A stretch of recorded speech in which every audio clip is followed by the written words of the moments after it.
Hi, and welcome to This Week in East Brunswick, the town's own news and information program. With the end of summer vacation around the corner, we'll start today with some school news from Information Officer Amy Fisher. Next, Manager of Recreation in East Brunswick, Karen Burke, will give us a brief look into this summer's Camp Daisy program and upcoming fall program. Agricultural Agent Peggy Ballister-Howells will show you how to plant your own Brussels sprouts on this week's gardening tip. Also on plants, Dr. Cynthia Bowers will give us information about poison ivy. Also, continuing with our short series called Respecting Your Child, Hope Silverglate discusses the topic of power struggles. And consumer advocate Adrian Eisner will tell us about the ups and downs of those bargain vacations. This and more coming up, so stay with us. Next week's Channel 8 schedule begins 10 a.m. Monday with Lenore Kulik and aerobics on Look Great, Feel Great. At 10:30, it's Stories from the Library, read by children's librarians. And Monday evening at 8, we'll continue our live council meeting coverage from the library meeting rooms. As part of our experiment to see whether you, the audience, feel this is a worthwhile community service or not, Channel 8 and the Township Council invite your questions and comments. Information will be given at the end of tonight's program as to where to call or mail your response. Tuesday evening at 7, it's Eye on the Library, the program about library-related news and events. At 7:30, it's Sports Talk with host John Megliaro. Followed at 8 with About East Brunswick with the mayor. Wednesday at 7:30, Dolly Vasta takes a look into the world of corporate art on For Art's Sake. At 8 p.m. Wednesday, it's The Arts, produced by the Middlesex County Cultural and Heritage Commission. We'll be back next Thursday at 7 and 8 for another edition of This Week in East Brunswick. And at 7:30 p.m. Thursday, it's Target with host Paula Durant. Be sure to check the Channel 8 program guide for repeats of all of our shows. Now let's go over to the East Brunswick High School with Amy Fisher. Hi, I'm Amy Fisher, the Information Officer for the school system.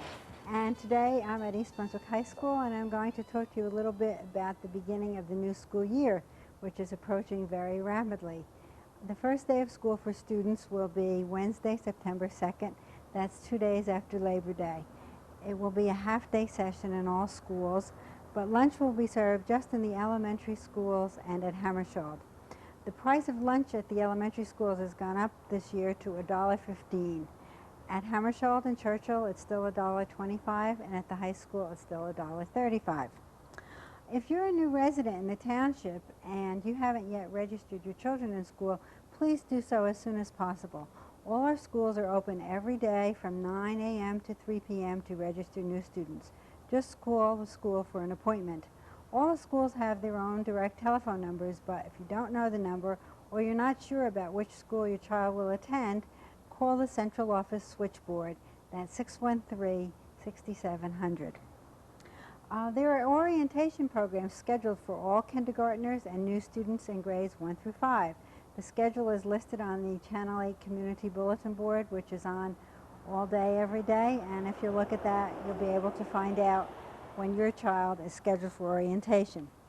I also want to mention that Hammersholt, Churchill, and the high school are forming committees to review discipline policies and procedures, and parents are invited to participate. If any of you would like to become a member of the committee at one of your schools, then just call the building principal. And finally, I want to thank everyone who was called to ask when the new calendar information guide will be available. We're going to be putting it in the mail on Monday, August the 22nd, and so you should receive it sometime during that week. If you're not a parent and you would still like to have a copy, just call my office at 613-6726 and we'll be glad to send you a copy. During the week of August 29th, all residents will receive a copy of our new publication, which is called Notebook, and that's a curriculum handbook for grades K through 12. So thank you very much for watching, and we'll be looking forward to seeing you when school starts. In the meantime, I hope you enjoy the rest of your summer. Hi everybody, I'm Karen Burke, Manager of Recreation for East Brunswick, and right behind me you'll see some very happy young people from our Daisy Recreation Program for the handicapped disabled up at the ice cream depot, kind of pigging out on a very, very hot day. This is the last week of the Daisy program, and this Friday evening at the Senior Center at 7 o'clock, we'll be having their year-end program where awards and recognition and some tears and hugs and goodbyes will be said.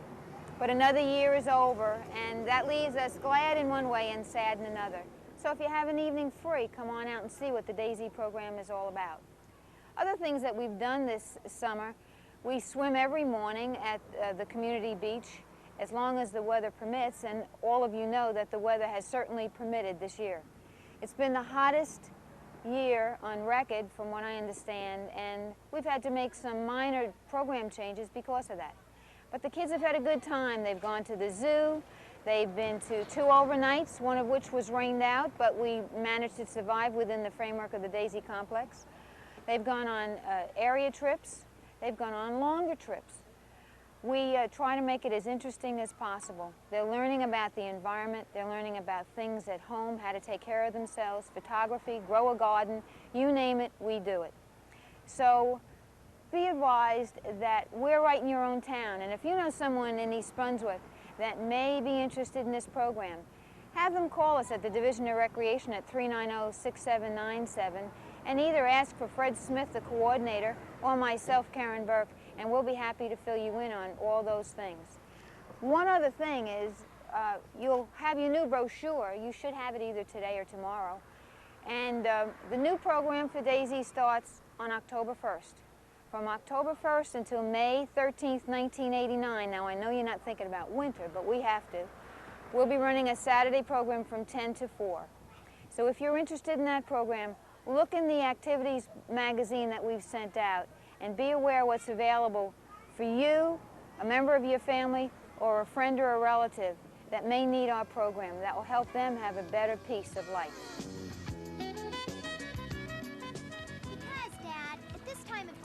Which is, of course, the best time to catch them, we still have to know where to find them. And it looks like the book was right again. So, Kelly, where'd you get this book? At the library. The best gift you'll ever give your child? A library card.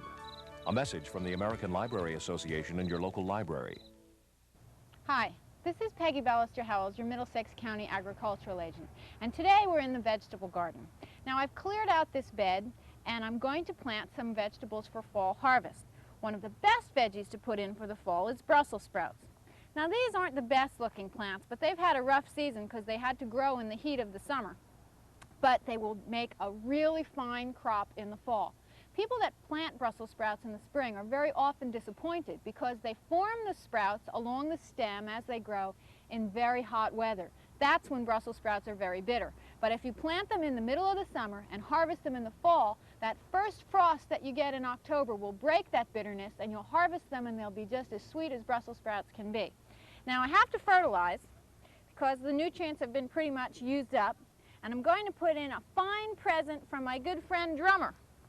Drummer's a pony, and he sent some of this over for me, and it certainly is an excellent source of organic matter as well as nutrients.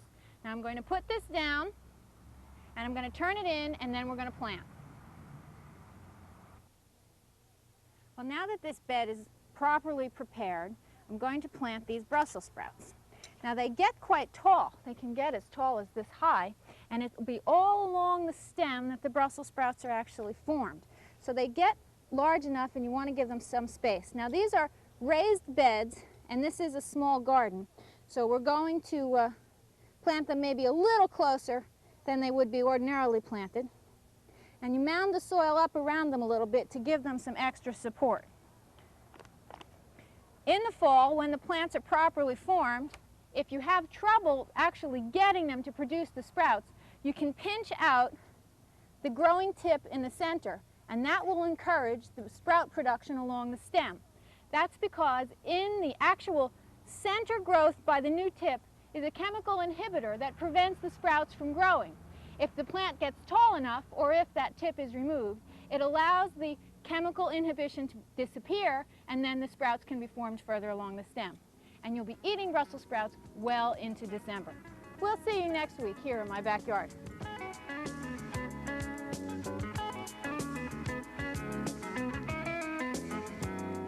Hi, I'm Hope Silverglade.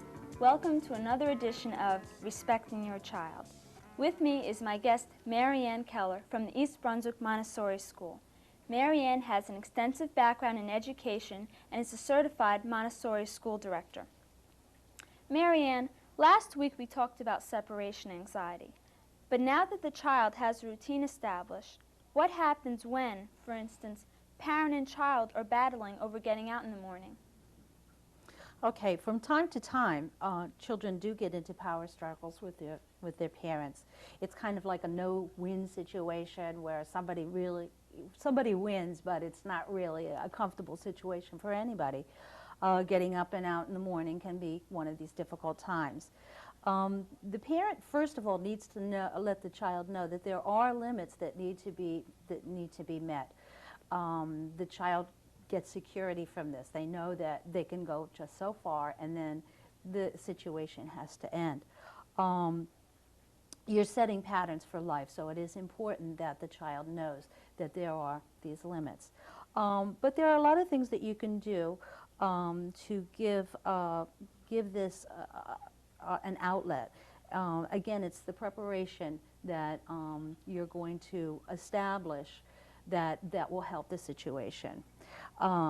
You can allow the child to become an active part of the process of getting ready and getting out, and this will help him to feel that he is more in control. One of the ways that we do this is through giving choices. For instance, for breakfast time, you can give the child the choice of what kind of cereal you'd like to have in the morning. Would you like Captain Crunchies or, Rice Krispies?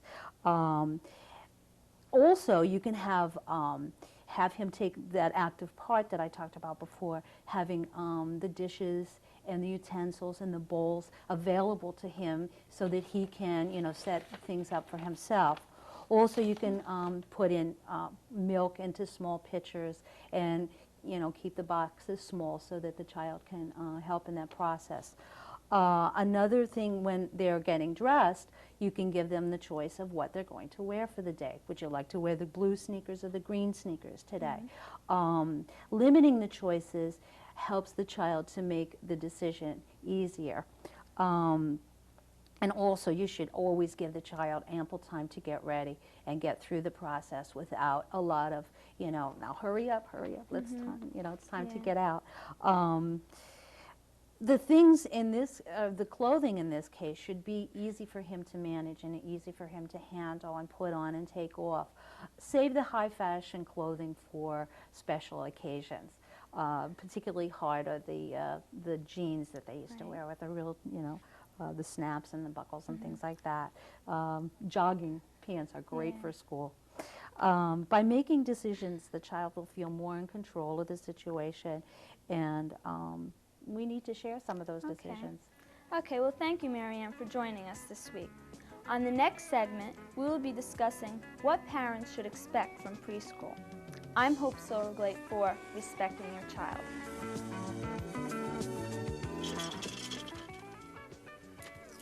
Alcohol can have a bad influence, especially on an unborn child. The Association for Retarded Citizens warns that drinking during pregnancy can cause birth defects and mental retardation, conditions which last a lifetime. You can't drink to your baby's health.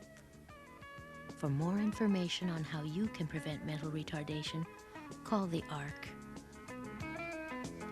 One of the most annoying and often misunderstood of the summer maladies is poison ivy.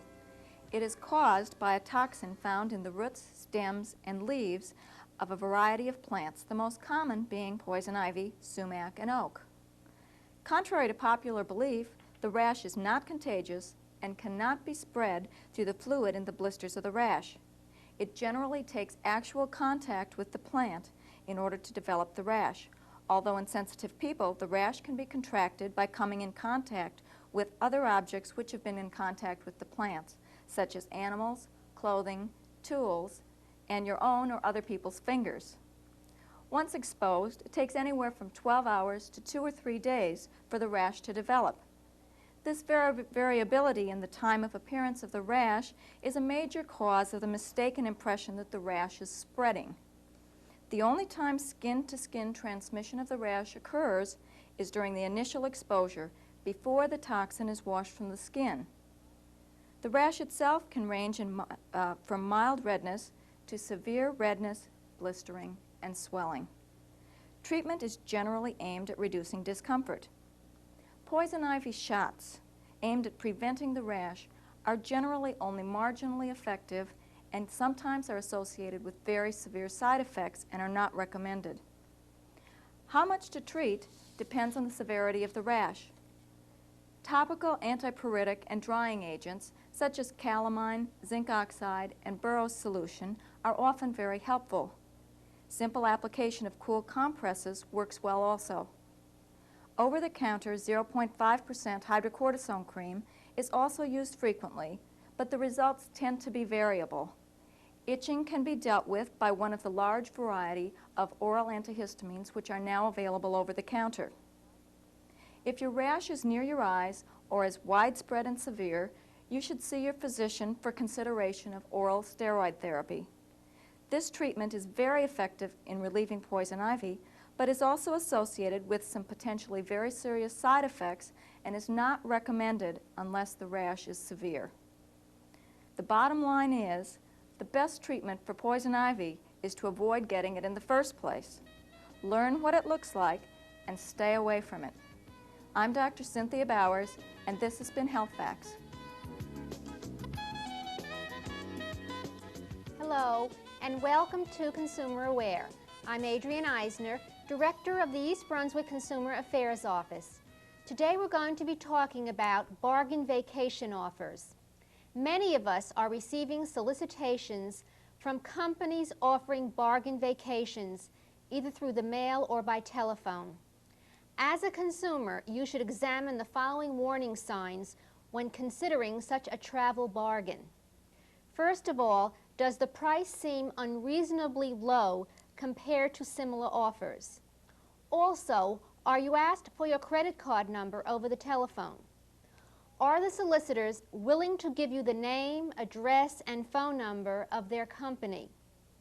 Are you asked to make an immediate decision? Is the company willing to send you information about the offer, including your total cost, the specific components included, and the terms and conditions that pertain to your trip in writing before you have to commit any money? Do they have a prepared brochure? Do they name the airlines on which you'll be flying and the hotels in which you'll be staying? Don't accept answers like all major airlines. If you do not receive the appropriate answers, tell them you would like to call the airlines, the hotels, or other travel suppliers before you make a decision. Are you quoted one price, then asked to provide an additional deposit or pay a fee to join a club? Many cut-rate resort vacation offers are made by companies trying to sell time-sharing options or condominiums. Ask whether your vacation time will be spent inspecting timeshare properties. High-pressure sales tactics usually go hand in hand with these presentations. A tip-off to this type of promotion is one in which the participants must earn a minimum salary in order to participate. Legitimate travel companies will not question your income. In general, all companies promoting travel should be willing to fully disclose all relevant details about the offer they're making so that consumers can make comparisons and thereby make informed decisions. If you have any further questions about travel offers or other consumer-related problems, please call us at the East Brunswick Consumer Affairs Office, Monday through Friday from 9 a.m. until 5 p.m. The telephone number is 390-6954. We're located in the East Brunswick Municipal Building. Thank you for joining me on Consumer Aware. See you again next time. Hello, I'm Gregory Fehrenbach, the Township Administrator, and I'm here to speak to you for a couple of minutes on cablecasting of Township Council meetings. Recently, the East Brunswick Township Council decided to cablecast its August 8th and August 22nd meetings live on Channel 8 to cable subscribers in the township on a trial basis. The Council invites your reactions to the idea of cablecasting council meetings on a regular basis beginning in 1989. Over the past several years, the mayor, township councils, and staff have felt that as a resident, you should have the opportunity to view the conduct of the business of your community firsthand. Some feel that the news media selectively choose what actions they wish to report without providing the opportunity for you to know all that has occurred. Cablecasting the meetings of Township Council would afford you that opportunity. The 2 August meetings will serve as a trial period during which the Council can observe the impact of the process on their meetings and can receive reactions from residents viewing the programs. Certain costs will be associated with cablecasting a full schedule of council meetings. The Council is concerned with this. Although we have not completed our estimates of the cost, it is probably safe to say that the net increased needs to acquire new equipment and hire additional staff would result in a net annual increased cost of between $20,000 and $30,000. This added expenditure might also permit coverage of high school sports, cablecasting other meetings such as the Planning Board, Redevelopment Agency, and others. The question posed by the Council is, does the benefit justify the cost? Should the Council agree to pursue live cablecastings of their meetings, and possibly others, if it is going to increase the cost of municipal government? Will you watch the program if it is offered? The Council would like to know your feelings on these questions. Please make every attempt to view one or both productions and forward your comments to Elizabeth Kiss, Township Clerk, P.O. Box 218, East Brunswick, or call in your comments to 390-6850. Thank you.